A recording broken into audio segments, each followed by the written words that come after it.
Welcome, travelling friends of Australia. We are Willem and Anneke, and we hope you enjoy this episode of our podcast, where we have a chat to other travellers and give them the opportunity to tell their stories and share the tips that they've learned along the way.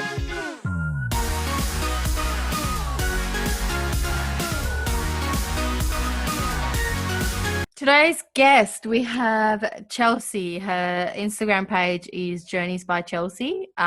She is a girl in a van, and we're going to talk to her and find out all about her travel so far and, what she's got to share with you guys. All right. So, hi, Chelsea. How are you? Yeah, I'm good. Thank you. How are you? That's good. Where are you at the moment? I'm currently in Victoria. I'm actually at my parents' house. I'm doing a few renos to my van at the moment. Yeah. Okay. Awesome. So, looking at your Instagram page, it says you're sharing van life journey around Australia and then also making jewelry and launching a tech startup along the way. So tell us a bit more about what's going on there and who Chelsea is. Yeah, so I left in June of last year. As soon as I was allowed to get over the border, I did.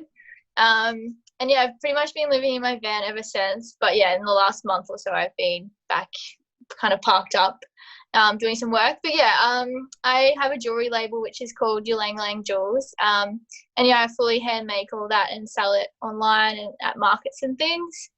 That's why I'm doing renos to the van, so I can actually make jewelry inside the van as I go. Wow. And then this tech startup, it's more or less it's like a market directory. So for customers, they can search for markets like no matter where they are in Australia, and use a heap of different filters. And then it's got a lot of back end tech for store holders and for like organizers themselves as well. Wow. Okay. So there's a lot going on. I like your background or like the tech stuff. Is the marketing tech stuff like your background? Like, have you studied? No, not really. So I studied like a advanced diploma of jewelry making and design in TAFE once I finished. I did that, and then ever since I've just worked in like hospitality, and I've worked in like at leisure centres, so doing like lifeguarding and shift supervisor work. I've done a lot of like mini courses and with a business coach, and I've got the web developer who's actually building the website for me. I've just got all the ideas, I guess. Awesome. Yeah. That sounds amazing. Very interesting. And is that how you get to fund your travels? Is that through your businesses? Yeah. Not solely at the moment, but so eventually I'll lead up to being able to live fully off my businesses. But like the last 8 months that I've been on the road, I've kind of used my savings as well as all my income from markets that I've done along the way. But eventually that's the goal, is to live off the money that I earn for both of those businesses. That's awesome. Yeah, that's great that you'll be able to do that, eh? It'd be super exciting. Because I have gone back to work at my old job for like 2 months where I'm here doing the renos.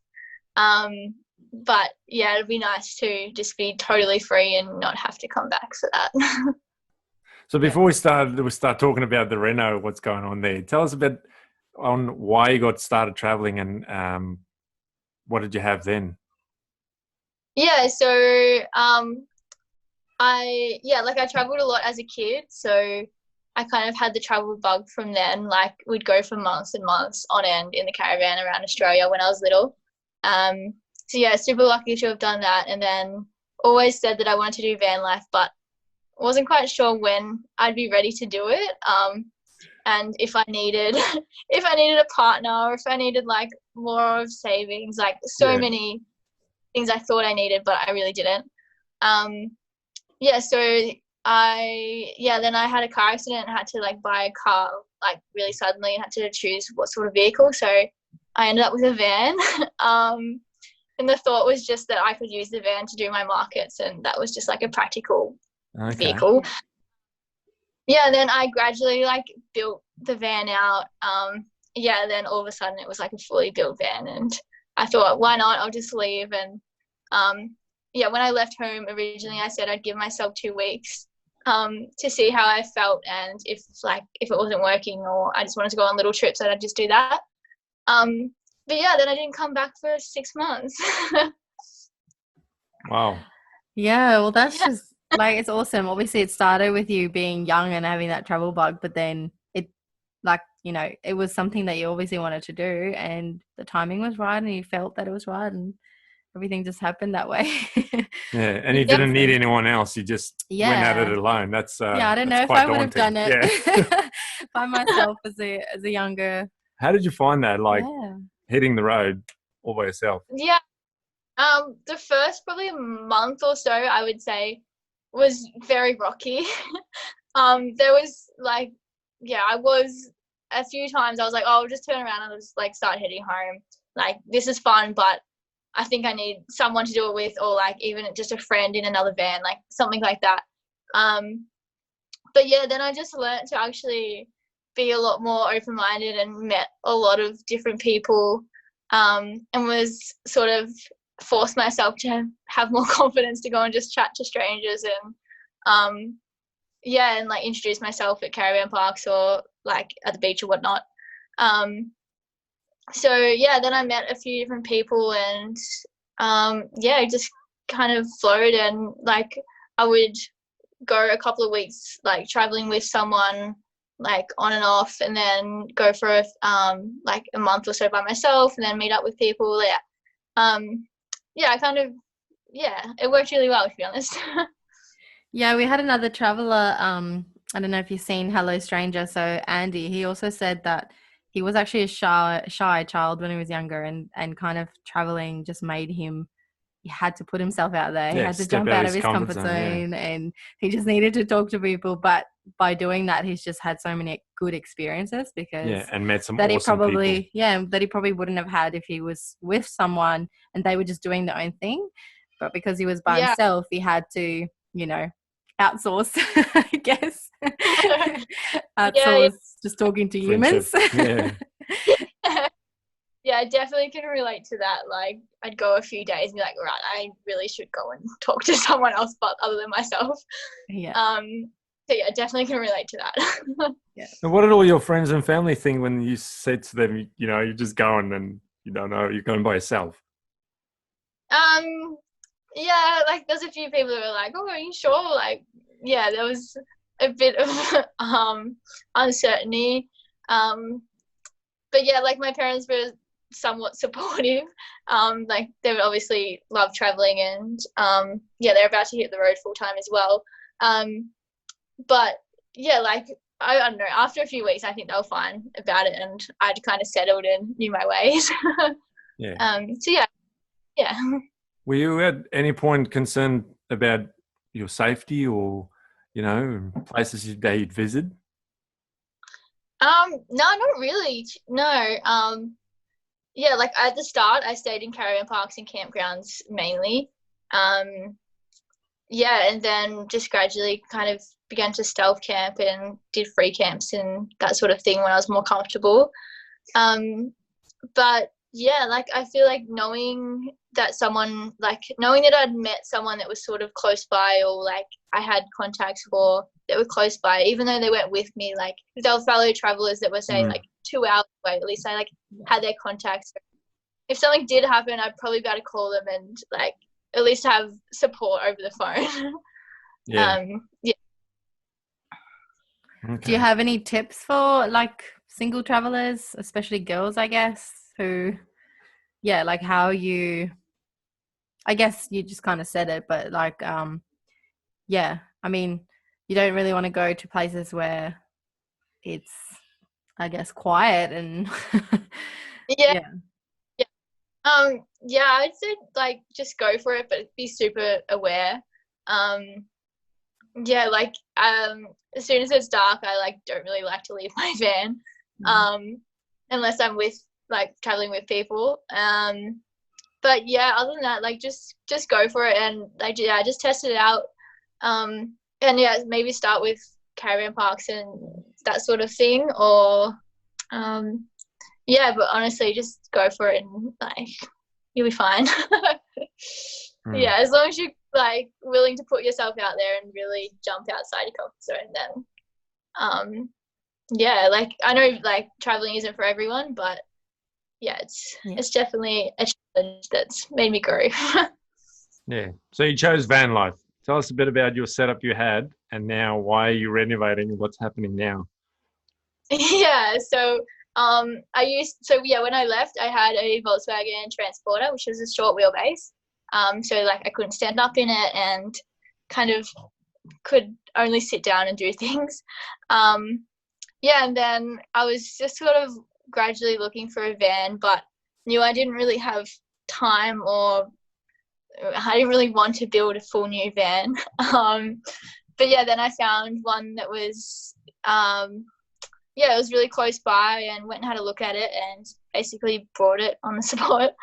And then sold my other van and moved into the new van, and then made my way home. Like the main reason for buying the new van is it's a Renault Master, high roof, long wheelbase. Like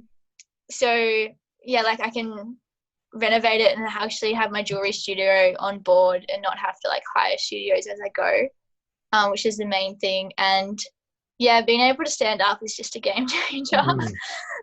And washing dishes inside, it's just a lot more comfortable long term. I guess I decided to get the new van just because I found that I did like van life. So it's definitely a more long term option. Yeah. I read up on your Instagram you had a bit of a hiccup before you got that van. What was the story there? Yeah, to be honest, there's been a few hiccups.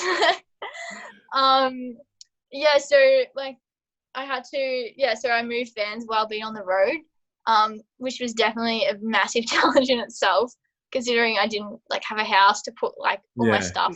It's not in between.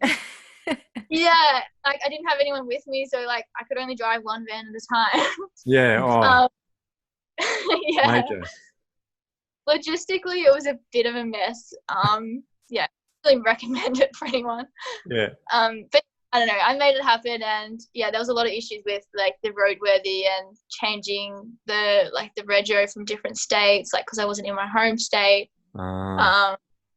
And the people who were selling it were they were leaving the country in like 3 weeks. Like they were Aussie citizens, but they were leaving, so like we had to get all the paperwork sorted really quickly. Wow.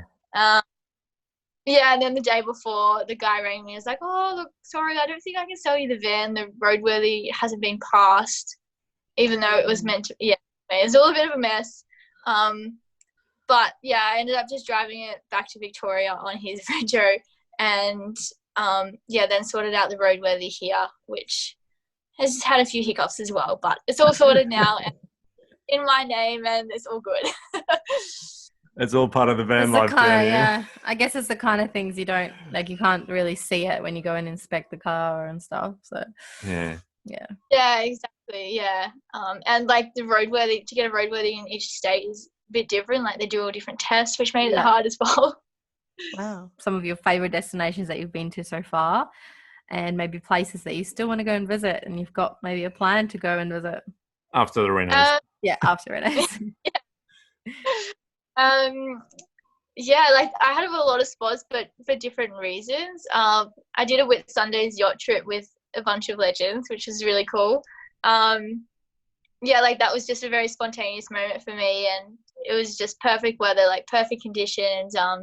It was a really cool experience, so that was really good. And then Cape Tribulation was really nice as well. I really enjoyed all that vibe up there. Just so many places, to be honest.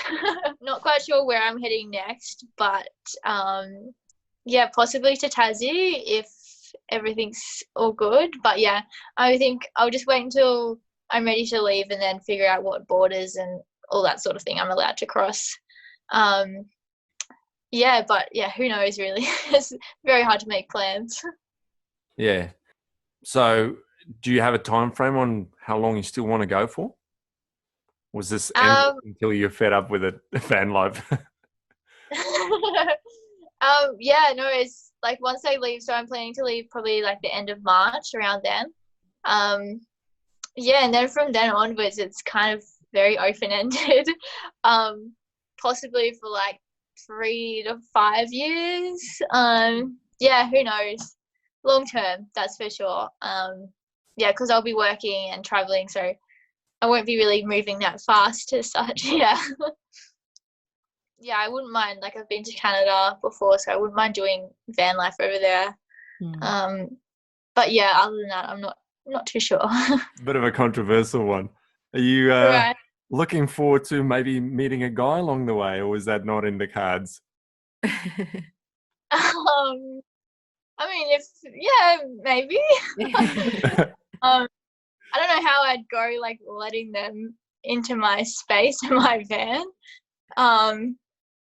Yeah, if they want to try. Sorry. I said he can just have his own van and travel along with you. Yeah, we can test that out, and then we can see.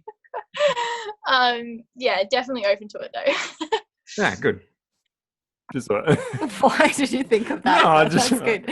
Hey, the listeners want to know. The guys who are listening, yeah, if there's guys listening, you know now. All of our followers can find you on social media. Are you only on like Instagram, or have you got anything else? Yeah, so my Instagram is Journeys by Chelsea. Yeah, then my two businesses are Your Lang Lang Jewels and Markets Hub, which they're also linked to my Journeys by Chelsea Insta. Yeah, they're probably the main spots to find me. Awesome. Yeah, awesome. Well, thanks so much for having me on. No, thanks, Chelsea. Thanks, Chelsea. Have a good one.